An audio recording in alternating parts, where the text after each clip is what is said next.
behalf of Lightstone Publishers, I'd like to welcome all of you and thank you for joining us today.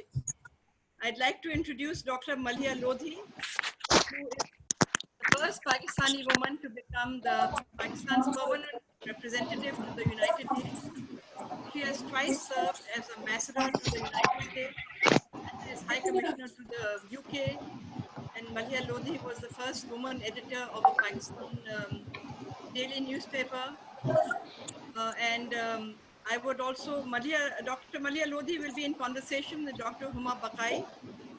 Dr. Huma Bakai is Associate Dean, Faculty of Business Administration at the Institute of Business Administration, IBA Karachi. And she is Professor of Social Sciences and Liberal Arts, also at IBA Karachi. And I would like to thank Mr. Ibrahim Hashim of Mehran Sugar Mills for hosting this session, and I'm sure that all of you will enjoy it. We have a wonderful audience of people from different parts of the world, from the UK, from India, from Saudi Arabia. So over to you, Huma and Malia. Thank you for joining us. Thank you so much, Amina. First, I want to thank all of you. After ages, I was looking forward to something, and not just the usual Zoom meetings that we have to do. So this is something I was really, really looking forward to. It also gave me a chance to get dressed and put on some makeup. So I just feel great. I feel better. So Malia, Amina ने आपको introduce तो कर दिया, but you know the thing when I was आपकी मेरे के बारे में research कर रही थी, उसमें आया कि 100 लोगों में से एक खातून who's going to influence and shape the 21st century. That's quite a burden on your shoulders, isn't it? Do you see yourself as a woman who is going to shape the 21st century, or be one of those people who will, Malia?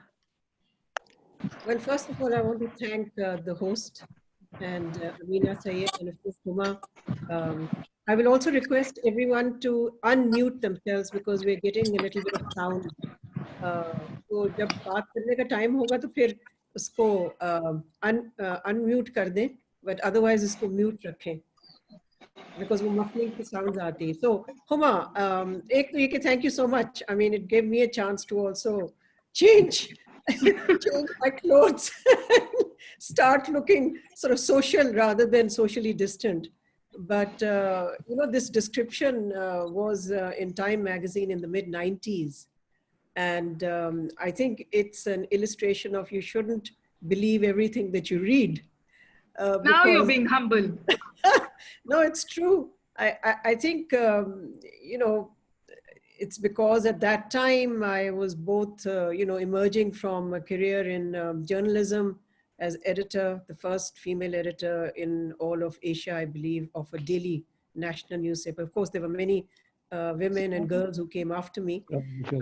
And then, of course, you know, it was my first diplomatic position. So it was at that time that this was said because I was seen as a voice, you know, I don't know how influential, but as a voice in our very turbulent politics and very challenging foreign policy. You know, I mean, and that doesn't seem to have changed. हाँ, मलिया पता है क्या, जब मैं आपको research कर रही थी तो मुझे बड़ी मजे की बातें पता चली. It's not just your diplomatic career. I think जब आपने न्यूज़ अखबार संभाला, you took over, तो आपके बारे में पहली खबर ये लगी कि आधे सफ़े का इश्तिहार था और आपने वो इश्तिहार मना कर और खबर चलाई किसी अच्छे रिपोर्टर की, और लोगों ने कहा ये कौन खातून आ गई हैं who can take those kind of tough decisions. Is that true? Is that story true? Yes, it is true, because I used to push back very hard. You know, there's always been this inherent tension in every newspaper, even though newspapers now are a thing of the past, it seems, at least the hard copy is. But there was always tension between the commercial and the editorial side.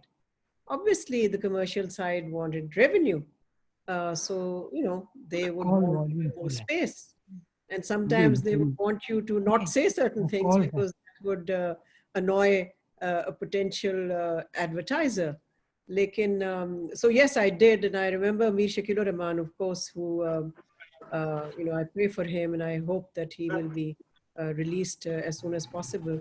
But I remember me, Shakila Rahman, turning around and saying to me, you know, you keep challenging me. And I said, yes, I don't have a choice because, you know, if you made me an editor, I have to do my job. So Maliha, has that gone away? और आपके जैसे लोग और editors अभी भी हैं या कम हो गए, या जो कमर्शियल इंटरेस्ट है मीडिया का वो इतना ओवरवेलमिंग हो गया है कि जो एडिटोरियल जजमेंट है वो अब कॉम्प्रोमाइज होने लगा है? और आप, मुझे पता है आप डॉन में हर हफ्ते एक कॉलम लिख रही हैं आजकल, which I look forward to, but आपको क्या लगता है कि कोई एडिटोरियल कॉम्प्रोमाइजेस हुए हैं क्या? जर्नलिस्ट अब कॉम्प्रोमाइज्ड हैं? I think we're going through a phase, and of course we've been through these phases in different forms and manifestations before also, but we've been through periods of suppression, and I think mute करना पड़ेगा इसको.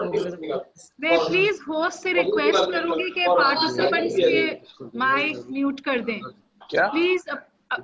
या तो host participants के mic. एक minute. There's a lot of noise. हमारी smooth नहीं जा रही है conversation.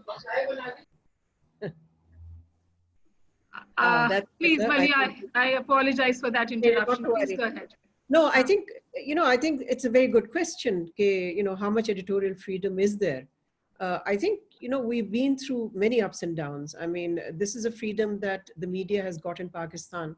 It's not been given to the media, but the media itself has struggled for it. And there have been so many phases in which clearly, you know, media freedom, the independence of both the print and the broadcast media has been under assault. Even today, we find that there are, you know, unspoken sort of restrictions, shall we say, which are very different from the periods that, you know, in the past when, for example, when there was martial law, there was censorship.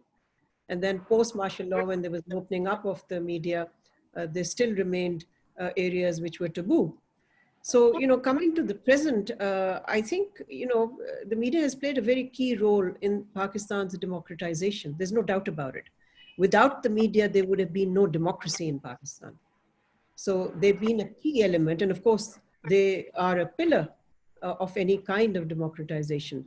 But because we have swerved between, you know, repressive regimes and more open democratic governments, we've always had this tension. But today, I think, you know, what sort of in a way worries me is that in broadcast media, the line between editorial work and commercial is a little blurred. And I think that sort of worries me. It's not the case with every TV network, but I think with many TV networks, look, people have to stay afloat. They need the resources, they need the revenue.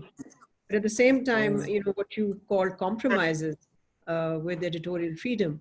I mean, you have to still preserve editorial freedom while you are able to sustain yourself financially. So, you know, it's a tough one. It's a difficult balance. It's a tightrope walking. And just to update everybody, we have 54 participants now. Oh, good. आपने अभी कहा democracy के लिए media ने पाकिस्तान में बड़ा अच्छे किरदार अदा किया. You wrote this book, Encounter, Pakistan's Encounter with Democracy. मैंने किताब आपकी नहीं पढ़ी है, My Misfortune. But seriously, that title, Maliha, Encounter with Democracy? Well, Huma, I don't know about that title because वो बहुत 90s में शायद publish हुई थी वो. Lekin I think the more relevant one is the more current, where, you know, it's not a book that I wrote, but it's a book I edited, and it's called Pakistan Beyond the Crisis State.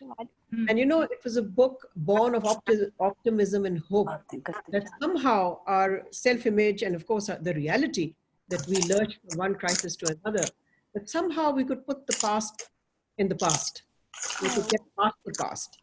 And therefore, you know, calling it Beyond the Crisis State was an effort to, you know, to lift the morale, to lift the spirits of those who were reading this book, and especially younger people, because I believe that book went into many editions. Amina would remember it very well. She was at OUP when that book was published in Pakistan, and of course it was published abroad as well. So it became a very sort of a kind of textbook on contemporary Pakistani politics, economy, foreign policy. You know, I believe he was I absolutely remember being a part of that book's launch in Karachi and Yes. listening to you when you were presenting it. But Malia, you just said hope. I don't know, but where is this hope? Or is Pakistan living from crisis to crisis? Right now, it's like even the global community is living from crisis to crisis. Do you actually see hope? And I mean, of course, we bring in the 21st century thing, you know, influencing people, spending such a long period at the United Nations, seeing multilateralism work, seeing multilateralism fail, also seeing bilateralism. So how do you see the world today? Is there hope? Does multilateralism has hope? UN an organization we can look up to? कोई उम्मीद हो सकती है United Nations से? Well, I'll come to the UN in a minute, but I think talk about the home country. I think you know, this is the most empowering thing in the world. I think we have to हमारी request people conversation to- बहुत disturb हो रही है क्योंकि बाज लोगों का mic खुला हुआ है. कॉन्वर्सेशन बहुत डिस्टर्ब हो रही है क्योंकि आप लोगों का माइक खुला हुआ है. प्लीज माइक म्यूट पे कर दीजिए. Thank you so much. I would ask the host, Mr. Yasin, to put everyone on mute. you can actually do it from there. You can do it from there. Yasin sir, mute it. Can the host should mute the mics actually. तो खाली मेरा और मलिया का भी खोले रहने दीजिए. हमारा ना म्यूट करें. फ्रीडम ऑफ स्पीच ले रहे हैं हम आप लोगों से अभी. Somebody's mic is on.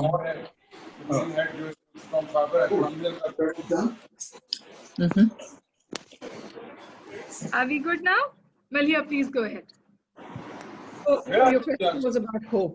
And सारी दुनिया से है, एथेंस से है वो, रवीना, मार्को पोलो, न्यूयॉर्क से ये, you still have too many people जी talking. लोधी, एम्बेसडर, ये सामने. Please, host Yasin, आप please mic. रात हो गया, 10 साल रही है. They're struggling. यूनाइटेड नेशन के मंदूब. हम बात नहीं कर पा रहे हैं बिल्कुल भी. बदमाश हो. प्लीज माइक म्यूट कर दीजिए. आप लोग वॉलंटरीली अपने माइक म्यूट कर दीजिए ना प्लीज. कड़े ऐने कड़े ना के Imran Khan. Comes up in the thing. I think we're still learning the ropes to do this online, seriously. No, I think everyone has not muted the. Yes, the host. It's better now. Malia, would you like to go ahead? Ji, you talked about hope. Yeah. नहीं, अब तो देखें, people are talking. That's not like that's People are talking Amina, to each other. आप यासीन से The कहिए host please. can mute it. I don't know how to do it. My whole thing will go. I'm on the phone. I'm आप searching. on the phone I है can't नीचे do it. बार पे And आप I'm making no sound. There's not a sound in my room. But you can mute us now, please, whoever the host is. I don't know how to do it from my phone, and there's not a sound around me. I'm not talking either. Okay, Malia, do you want to sort of go ahead now? Ji, you know, one of my most memorable moments was when I met Nelson Mandela in London. And I had sort of in a way asked the South African ambassador, who happened to be a woman. There is a thing about the camaraderie amongst women envoys that I must talk about later. So I said, even if it's 5 minutes, let me meet him, please. So when I met him, literally 15 minutes, and it was a great moment. What a man. During the course of the conversation, he constantly kept talking about hope and said that when I was in, he was obviously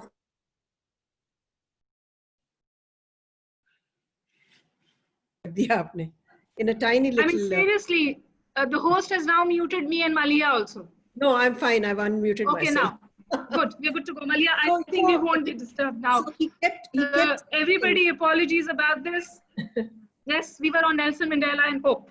Go ahead. So Mandela, I said it was one of my greatest moments to meet him, and he kept, his conversation was punctuated by the word hope. And he said, you see, you have to have hope. And then he also talked about idealism, which I really liked, because he said a young generation must be idealistic. That doesn't mean that you should have your head in the clouds.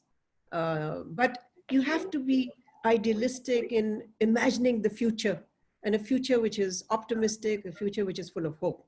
Now, of course, in Pakistan and elsewhere in the world, right now we are living through dire times. We're living through a very difficult period. Most of us are socially isolated. So, I mean, even the book that I put together, which is Pakistan Beyond the Crisis State, was inspired and motivated by hope. Because I really do think when citizens believe in themselves and believes in the future, they empower themselves and they become agents of change. But the moment you give up hope, and I don't mean that in a way that you should be, disconnected from reality. The challenges are there in our country and elsewhere also. And then, Huma, I mean, your question about multilateralism, obviously multilateralism is also facing a huge challenge right now. And the challenge is coming from some of the big powers, but it's mostly coming from the United States, which has rejected multilateralism, walked out of treaties, sort of reneged on agreements that it had reached earlier.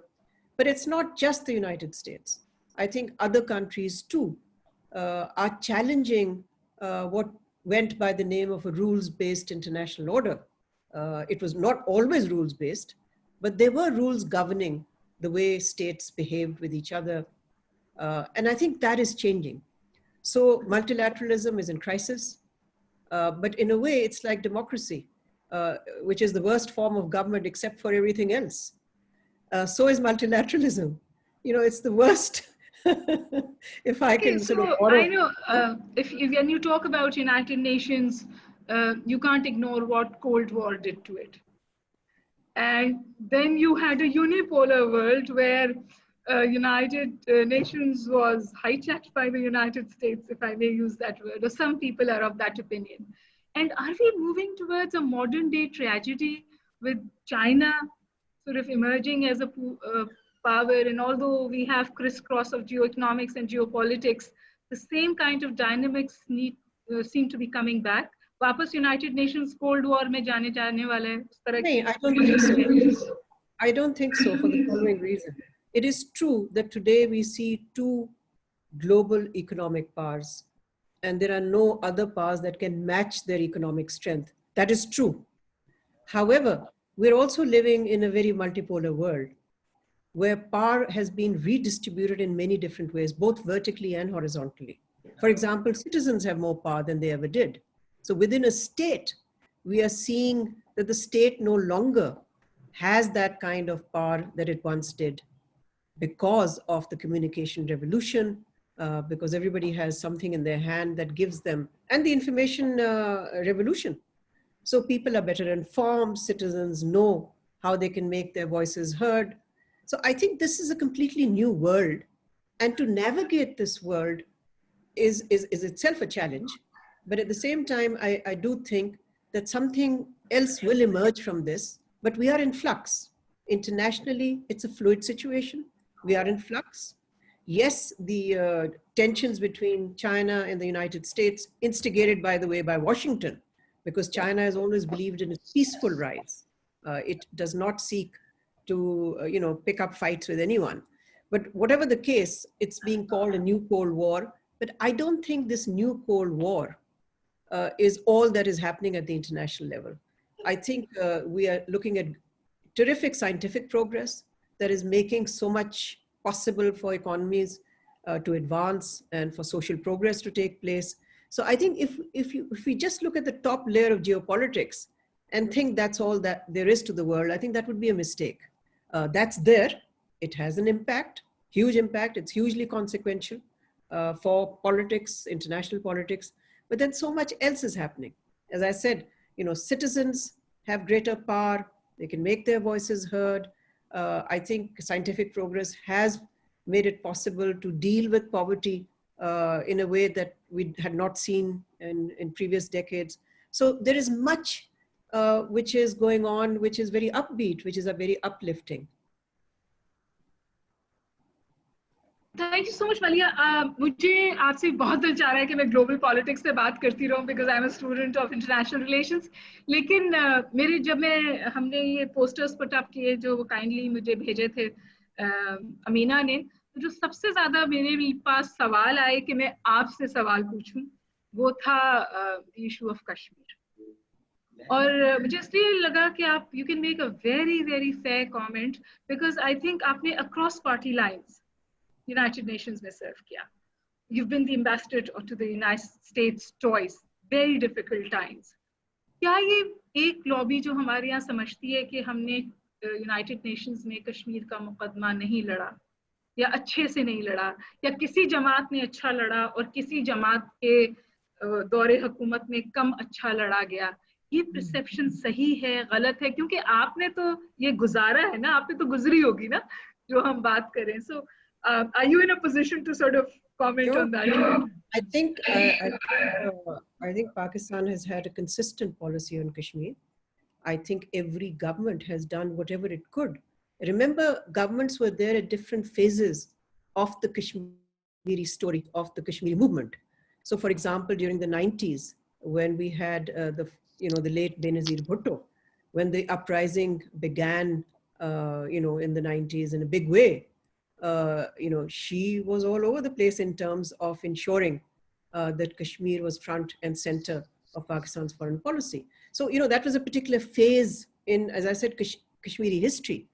Now, subsequently, I do think that every government in recent decades, and, I have not been there all the time, but from my reading of contemporary history, I think each government tried to do whatever it could to, one, make sure that the issue of Kashmir remained alive on the international agenda, that the UN Security Council, and as you know, there are 11 Security Council resolutions on occupied Kashmir, that these remained alive, that the issue did not was not bumped off the Security Council agenda. It remains on the agenda. It's important for us because it gives us the legal and moral position.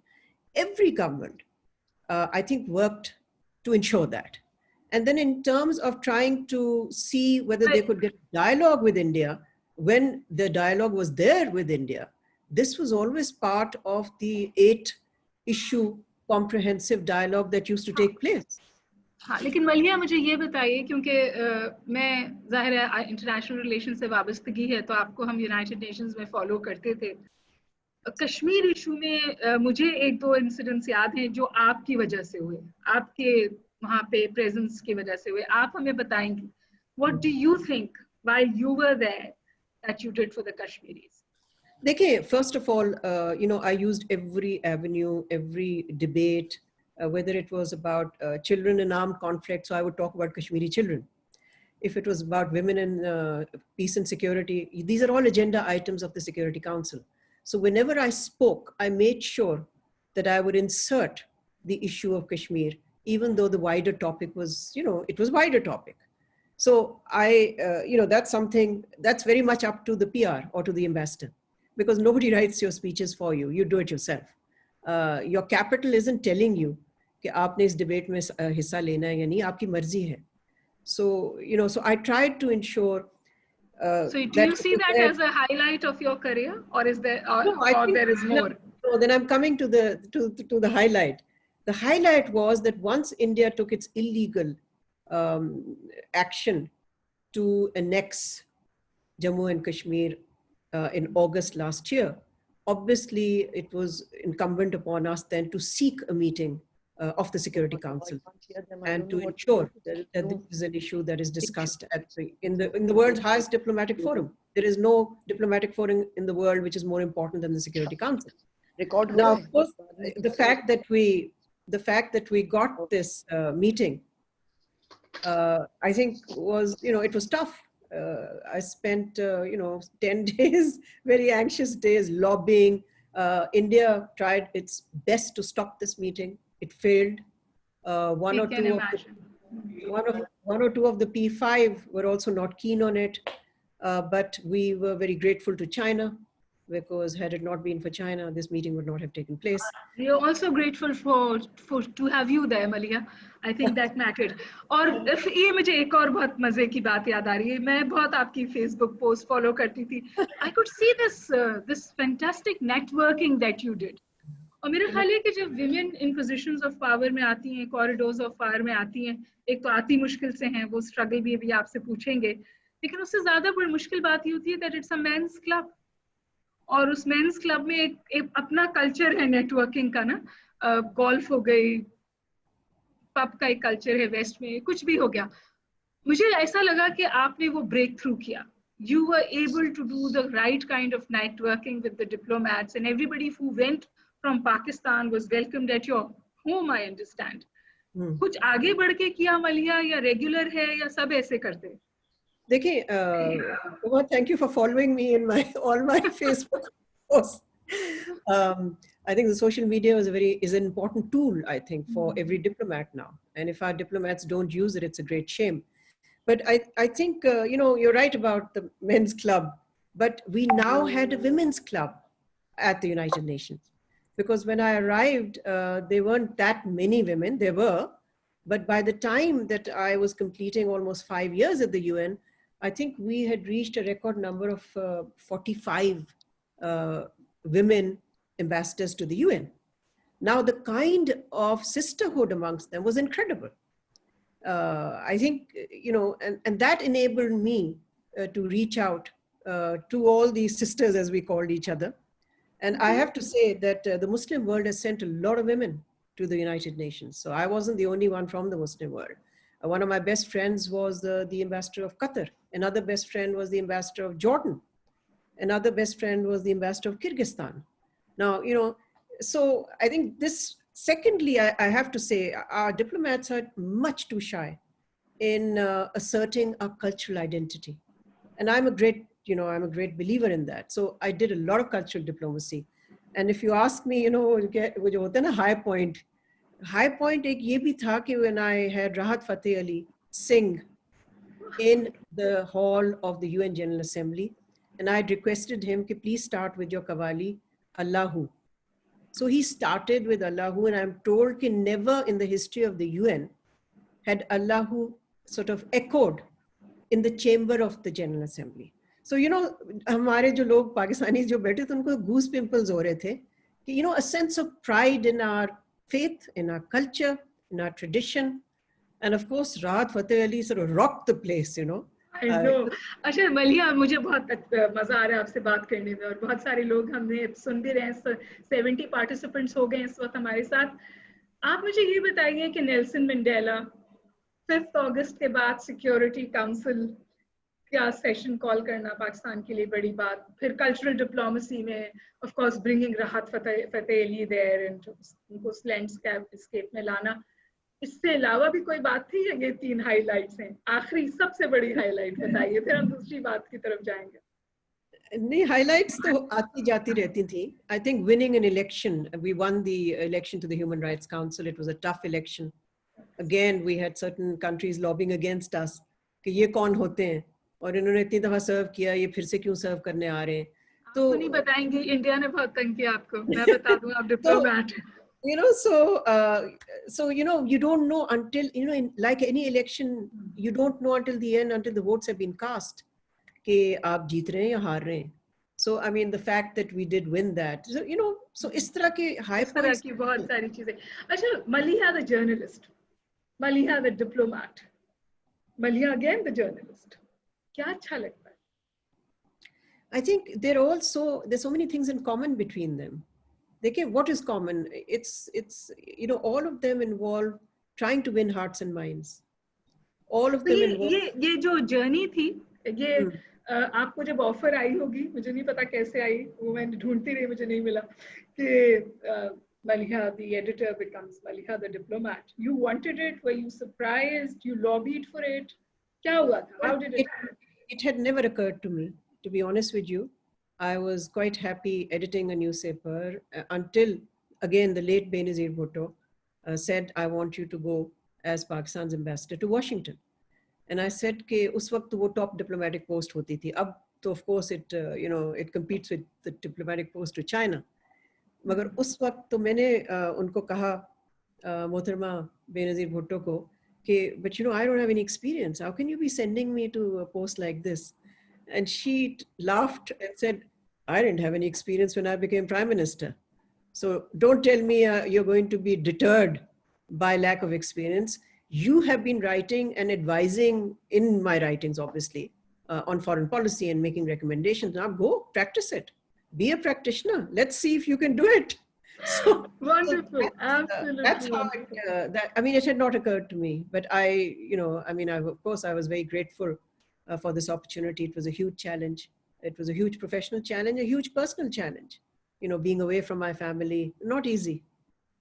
But do you miss it, Maliha? वो एक लगता है कि एक वो एक हवस थी, एक hype. But it's like you are a part of a much larger thing, and now you're back to advising and writing, and you've been writing some very decent articles.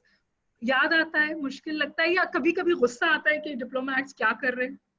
Well, I think it's been a very rewarding experience. So I feel, I'm so grateful to the Almighty that I had these opportunities and under different administrations, under different governments. And I'm grateful that I was chosen to represent Pakistan. But, representing Pakistan is huge. It's a साल great... मलिया आपने काम किया as a diplomat? अगर हम Oh. साल गिने. So let's see, 3 years as ambassador to Washington, another 3 years ambassador to Washington. I've never counted. 5 years in the UN, 5 years in the UK. So that would make it 16 years. 16 years is a long time. अच्छा, आप मुझे पता है आप शायद अभी भी comment नहीं करेंगी, लेकिन ये this doesn't die down.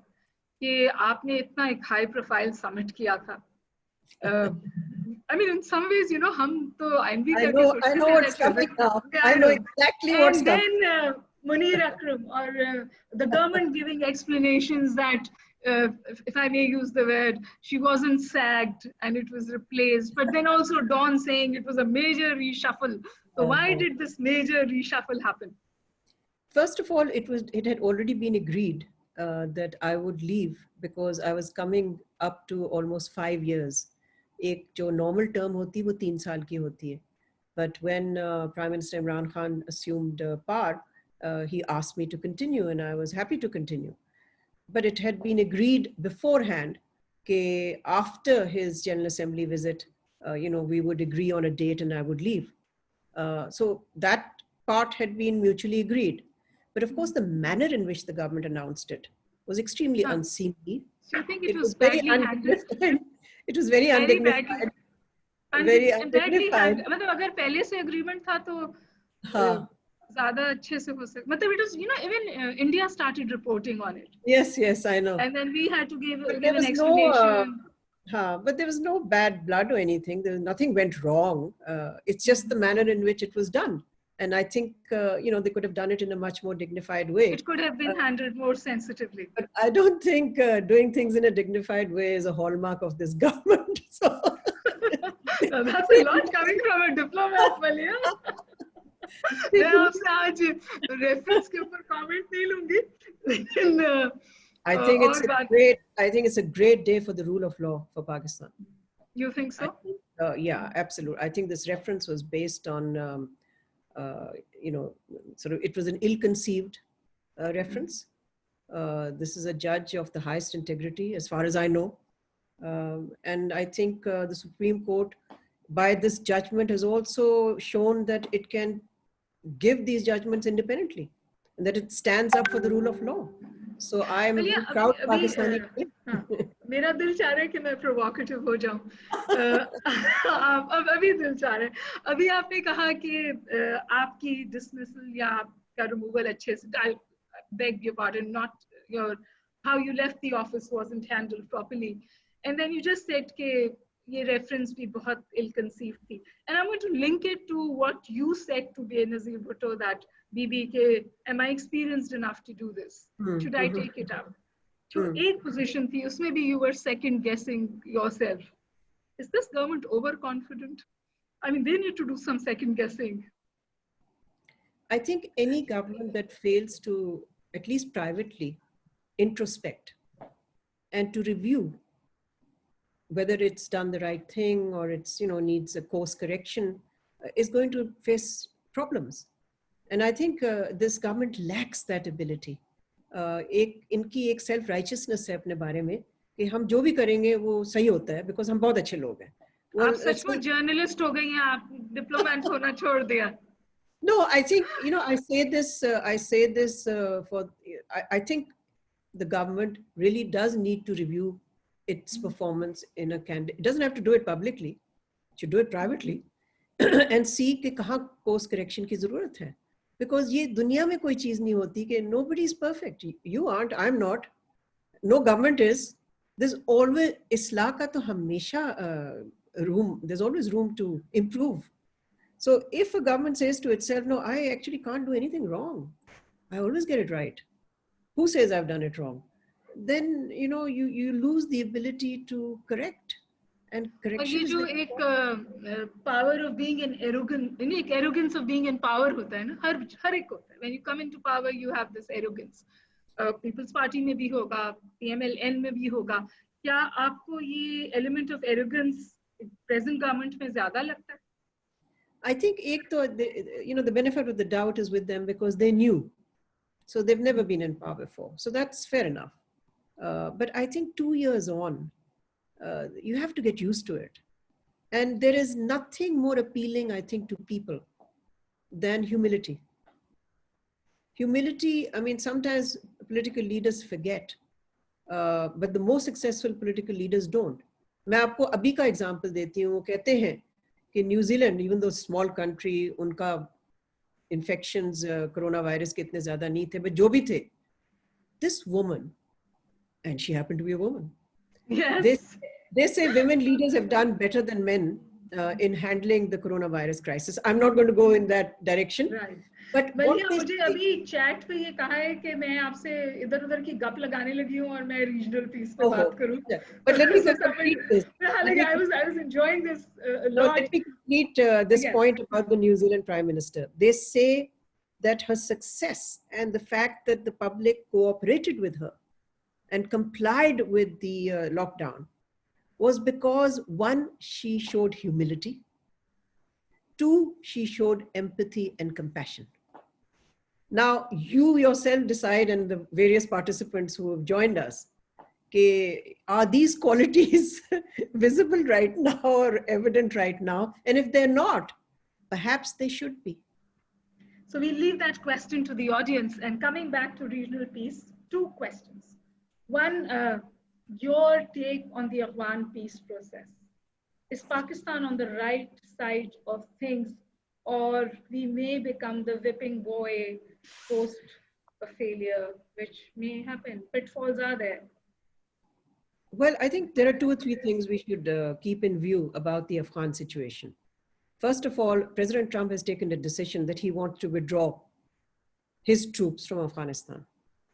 And the agreement that the United States reached with the Taliban at Doha, that agreement is about the US withdrawing, and in exchange, the Taliban assuring that they would not permit Afghanistan to be used against any other country or to be used as a base for terrorists to operate. That is the nub of the agreement. उस agreement में एक road map जरूर है कि जी intra-Afghan dialogue होना है, लेकिन I don't think President Trump is at all interested in that. No, he's interested if he can achieve it. I'm just saying that's not something that's given, or he's tied up or tied down by this agreement. He isn't. However, his special representative, Zalmay Khalilzad, is making a determined effort to try to get an intra-Afghan dialogue off the ground. I think come election in November, Trump wants to show he brought the boys home. If by then the intra-Afghan dialogue has produced some kind of a peace deal between the Kabul government and the Taliban, great. If it hasn't, my own assessment is the US is going to withdraw anyway. Anyways, you think US is going to withdraw? Yes. Well, yeah, So we're also running short on time. So I really want your comment on India winning the seat on the UN Security Council. and how it was actually seen as a given. Pakistan has also won it in the past. Do you see it impacting the Kashmir issue in a way which could be detrimental to our interest? And then also, what is happening between India and China? You know, the triangular relationship, Pakistan, India, China. I think on the first question, Huma, you know, Pakistan has served 7 times as a non-permanent member of the Security Council. India, until it serves now, which starts in its term, will start in January, it has also served 7 times. And this will be the 8th time. So, you know, both countries have won elections. And when you win an election, it shows that the international community has confidence in you. Otherwise, why would you win an election? Or election elect kaun karta hai? 193 member states of the General Assembly, wo sab elect karte hain, theek hai? In this particular election, India was, was elected uncontested because nobody from the Asia Pacific region, that's our region for the purposes of elections, nobody from our region, was in the race. कोई और contestant था नहीं. Now, वो तो आ गए, elect हो गए, तो अब implication तो जाहिर है ना कश्मीर के लिए. अगर वो Security Council में business recorder में मैंने comment पढ़ा जहां आपने कहा कि negative हो सकती है, मसाइल हो सकते हैं उसके लिए. जी, of course मसाइल हो सकते हैं because जब आप non-permanent member बैठते हैं तो आप behind the scenes काफी कुछ कर सकते हैं. मगर जाहिर है जो असल पार्ट तो Security Council में P5 के हाथ में होती है ना. Non-permanent members के हाथ में तो नहीं होती. लेकिन I think the 2 things Pakistan needs to watch out for, and this is a challenge. It's not as if we cannot surmount that challenge, but it's important to identify the challenge. 1, India will try to ensure that the kind of meeting we got last year on Kashmir, उस तरह की कोई चीज ना हो. ठीक है जी, मुस्तकबिल में. Okay. So they'll try to keep Kashmir off the agenda as much as they can. The second thing they will try to do, you know, as you know, the Security Council has a sanctions machinery on terrorism. India has tried in previous years also. कभी वो किसी और मुल्क के जरिए करता है, कभी किसी और मुल्क के जरिए करता है, to try to put Pakistan in the dock on the issue of terrorism. Pakistan has defended itself very effectively. India has always failed. Magar as a non-permanent member, it may well want to do more on that count. So Pakistan would have to be on the alert, make sure it has enough friends in the council, जिसमें कि P5 हैं, लेकिन बाकी भी हैं, उनसे भी हमारी होनी चाहिए, सबसे अच्छे ताल्लुकात होने चाहिए. So I mean, it's going to be an uphill. में इस वक्त हमारी जो जी आपसे hit to cut you, लेकिन आपको लगता है इस वक्त हमारी जो foreign policy है शाह महमूद कुरैशी साहब की leadership में, वो इस तरह के proactive diplomacy आप देखती हैं, anticipate करना कि ये सब होगा जैसे आप फरमा रही हैं, which is absolutely correct. So do you see that proactive diplomatic footwork in place? I would say only you this need one. to do more. We need to do more. I mean, what we've done is fine, but it's I would say necessary but not sufficient. We need to आप do एक मुझे quick comment करें उसके ऊपर जो हो रहा है इस वक्त border पे चाइना और इंडिया के, और जो triangular relationship है ना, because अभी पाकिस्तान direct stakeholder तो नहीं है, but we are a part of the game, aren't we? देखिए, so this is ये जो triangular relationship बन रही है. देखिए Huma, this border region obviously between China and India has always been a tense one, and there have been clashes in the past. There was a war in 1962, so there is a history to this. So it hasn't come out of the blue.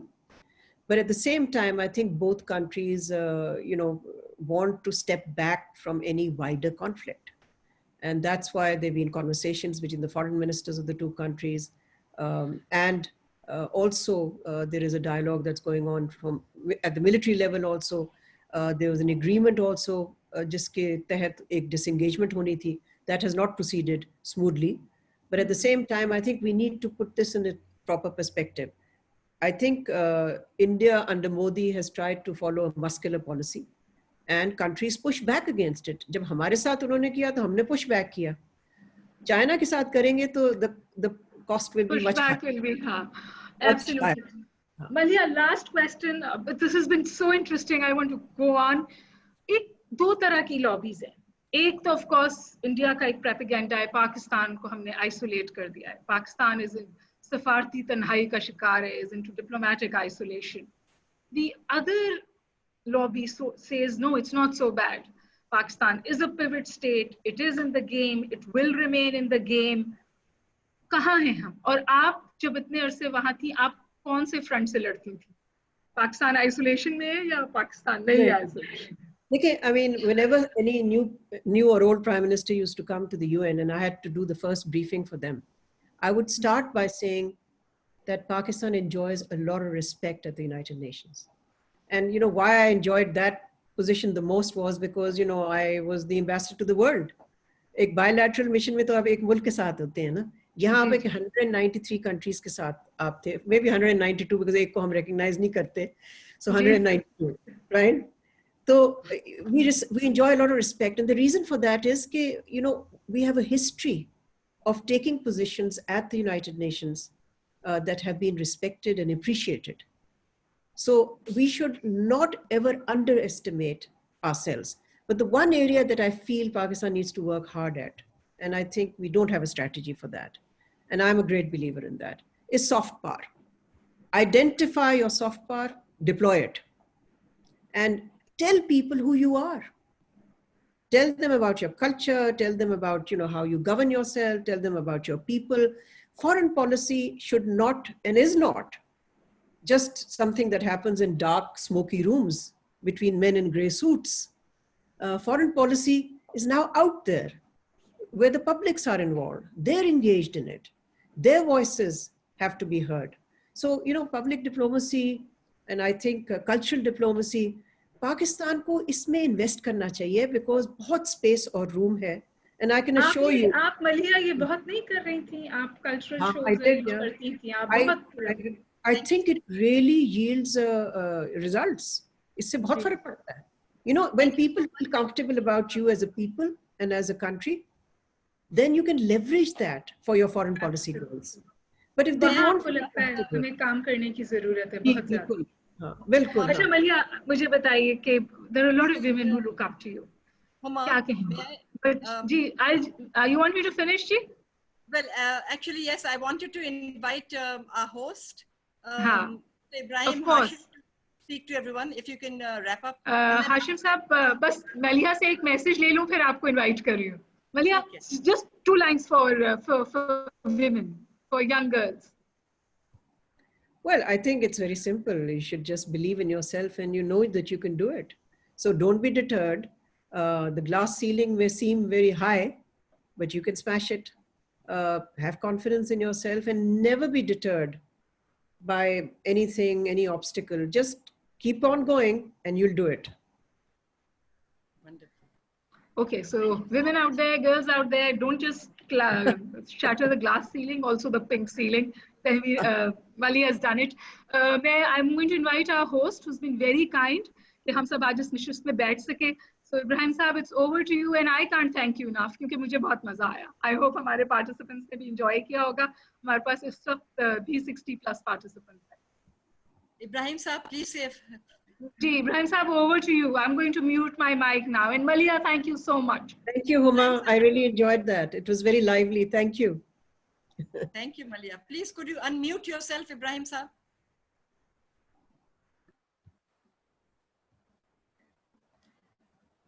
Please unmute yourself.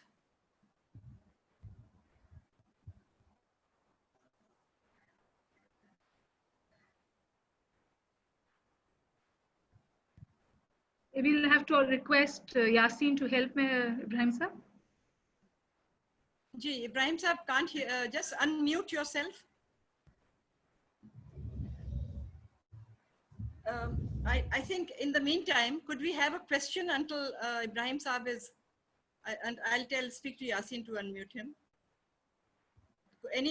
Does anyone want to ask a question? I think, you know, there have been a lot of questions. आप अगर chat देखें तो बहुत सारी तारीफें भी आ रही हैं हमारे सेशन की. Thank you so much. Amina, आपकी बहुत सारी तारीफें आ रही हैं, मेरी भी तारीफें आ रही हैं, और मलिया आपकी भी तारीफें आ रही हैं. तो we have a fan club out there.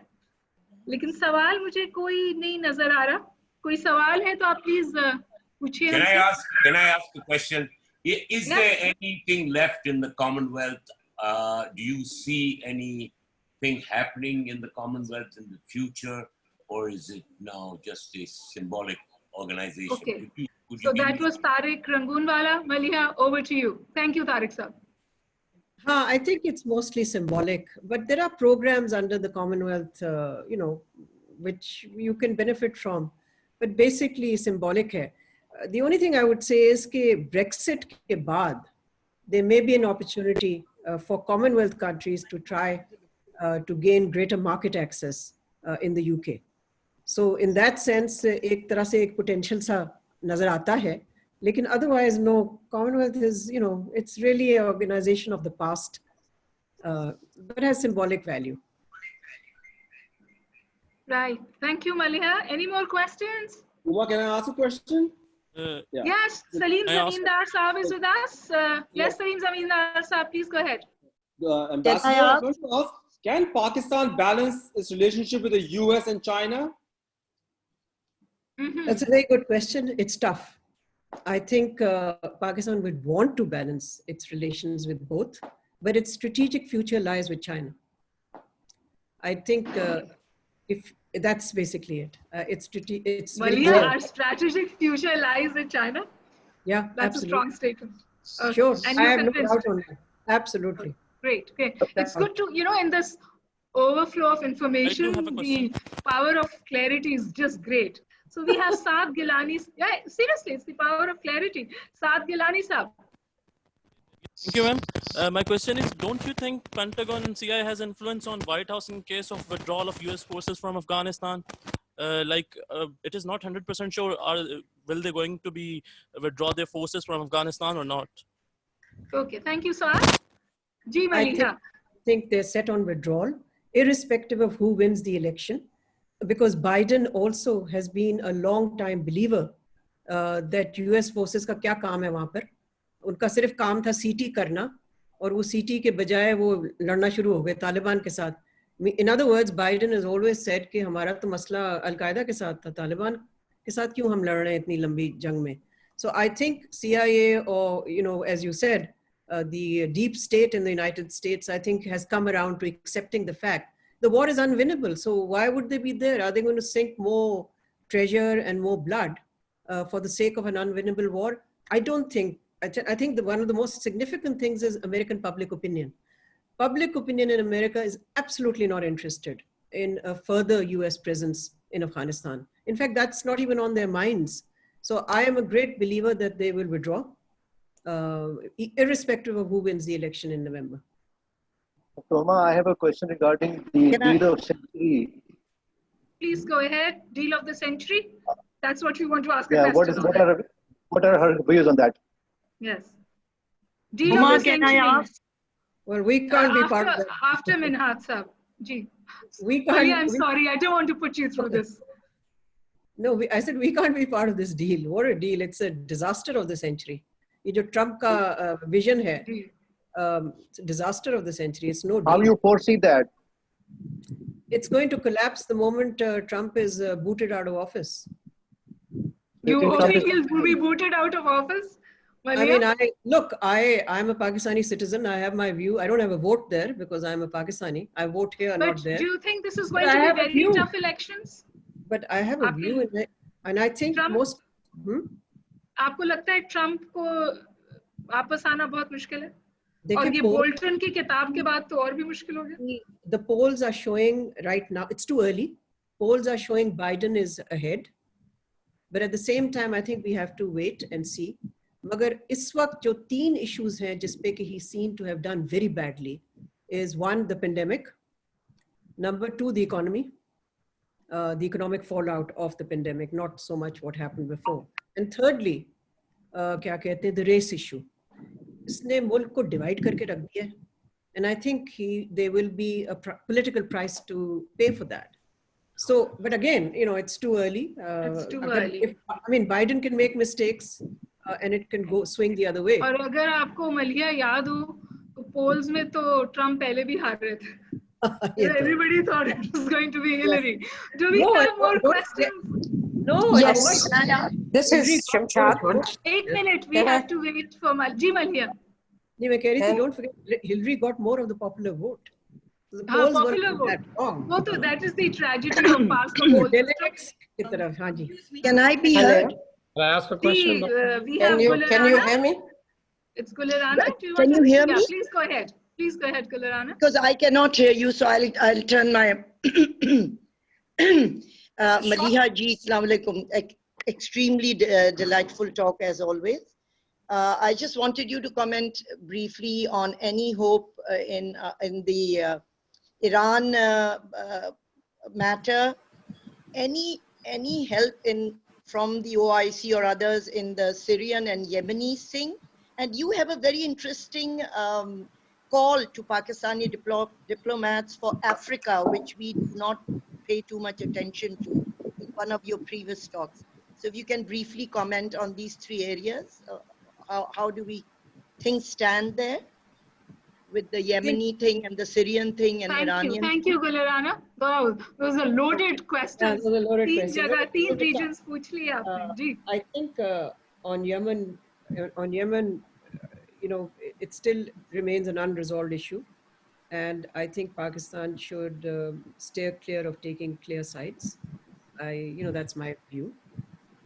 Even though it's difficult because of our financial reliance on Riyadh, we will always tend to veer in one direction. But, the fact that we never sent our troops there, that itself was something, we did take position.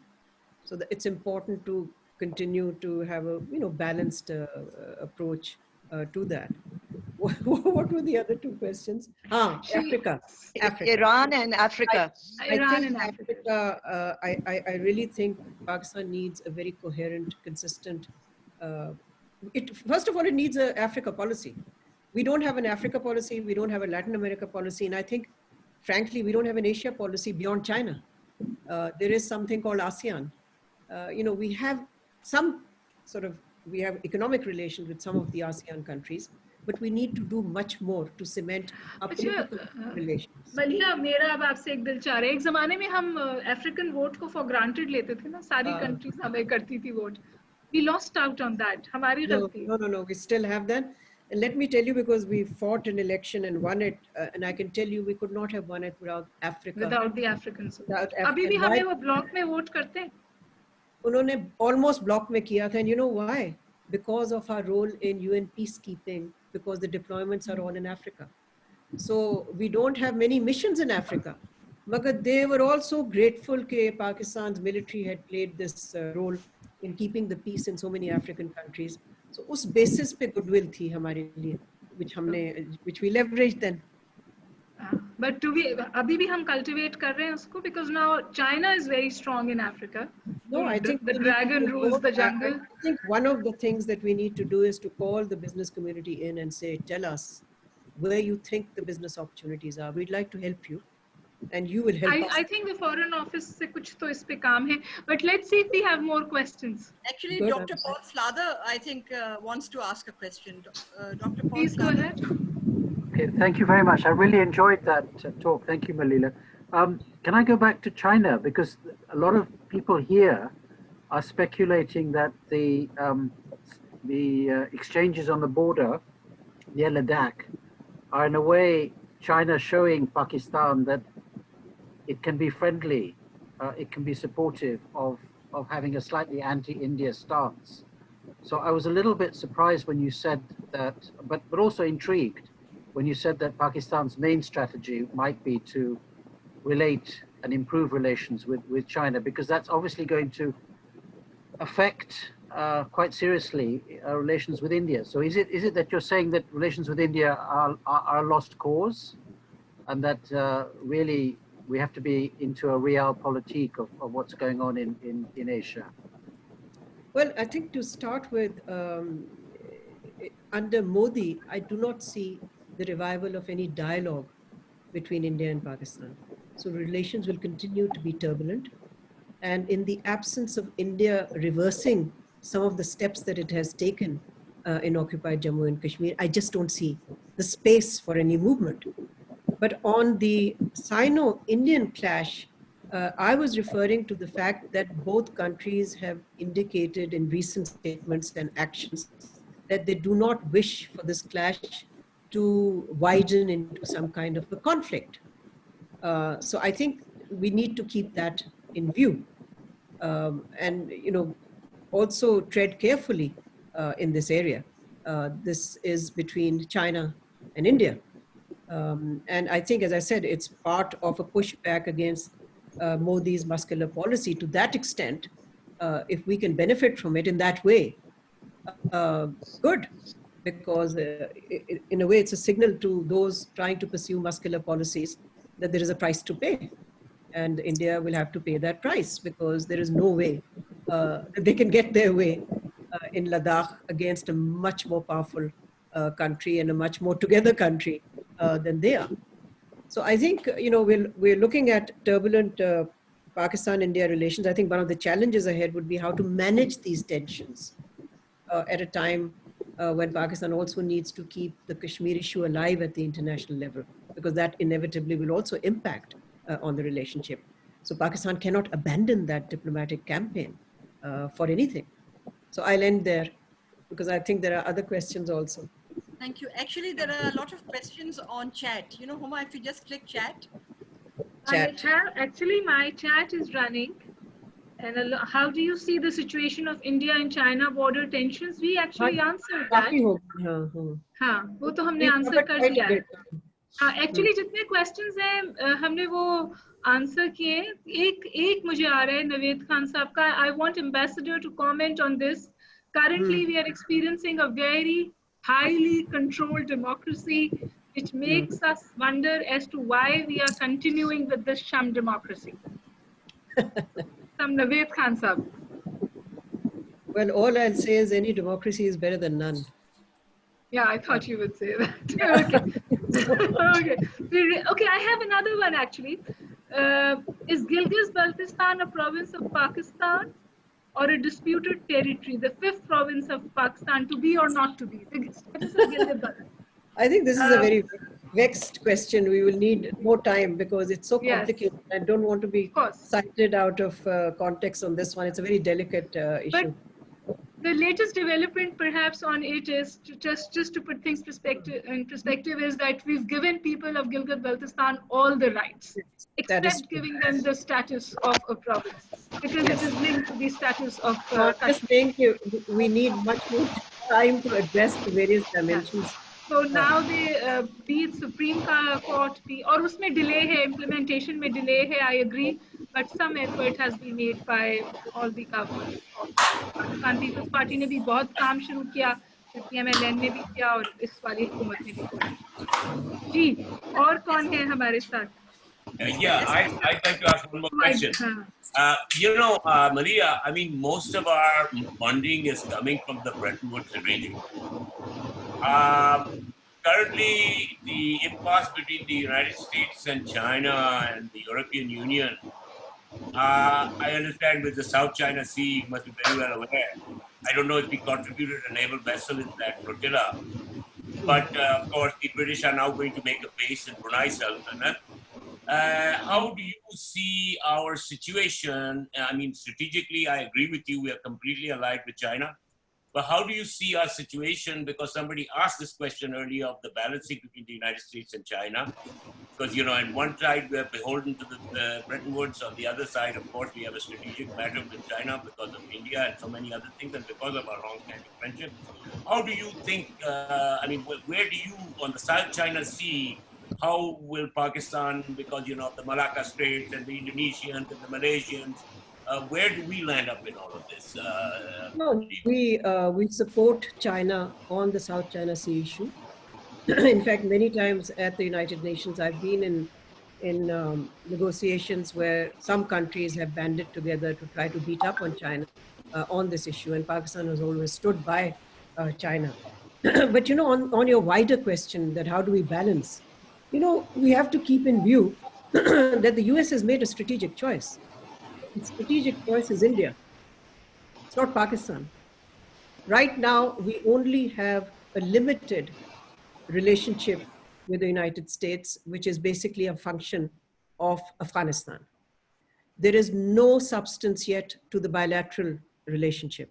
There may be in the future, and I hope there will be, but at the moment there isn't. So if there is nothing strategic, there is no strategic convergence between the United States and Pakistan. We are cooperating on Afghanistan, yes, absolutely, because it's in our interest to see the war end, and it's in our interest to see US troops go back. That is fine. But coming back to, if you have to make a choice, it's very clear where the choice has to be. The choice has to be where. Malia, did you say जो United Nations में question होते थे वो इससे ज़्यादा tough होते थे या आज ज़्यादा तंग कर रहे हैं हम आपको? नहीं, वहाँ पर तो कम से कम आप उस पे नहीं होते थे ना, वेब कैम में नहीं होते थे ना। आप कमरों में बैठ के एक दूसरे को कैसे नेगोशिएट कर सकते थे और थोड़ा सा। मुझे लग रहा है हमने कोई टॉपिक छोड़ा नहीं है, हमने आपका सब we've been all over the place. I think we should really thank the ambassador now. Thank you. Dr. Shamshad, can you hear me? Can you hear me? Absolutely. Okay. All yours. Right. No, I don't have a question. I just wanted to thank Malia for a great session. I think it was really very exciting to hear from her on a variety of topics at a personal level, and then her journey as a journalist and then as a diplomat. I am very fortunate to have had interface with her, not only in UN, but when I was in the government of Pakistan.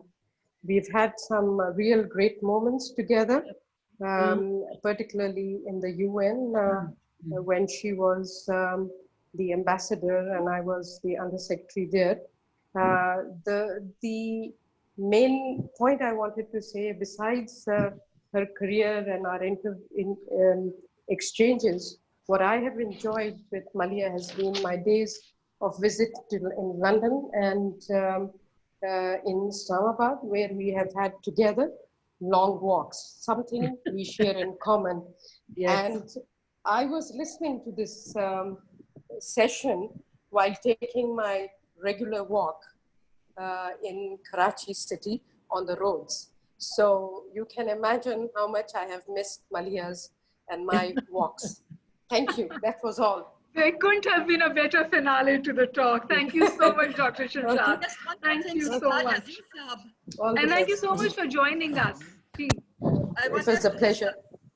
If Sartaj Aziz Saab has a question. Sartaj Aziz Saab. Are you with us, Sartaj Aziz Saab? Do you have a question for us?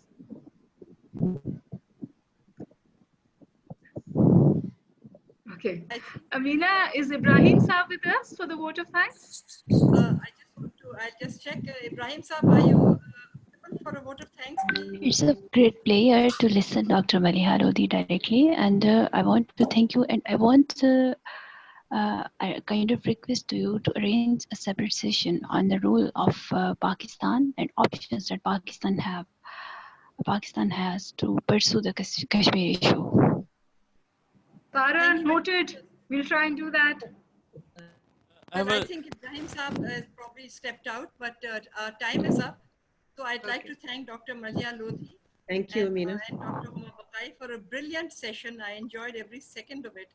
And thank you very much for joining us and for sparing the time. All the best. Thank you all of you who took the time to join us. I hope you found it as interesting as I did. Thank you. Okay. Thank you, Amina. Thank you, Malia. Lovely seeing all of you. Thank you for joining us. Bye-bye. Thank you so much. Thank you. Thank you. Bye-bye.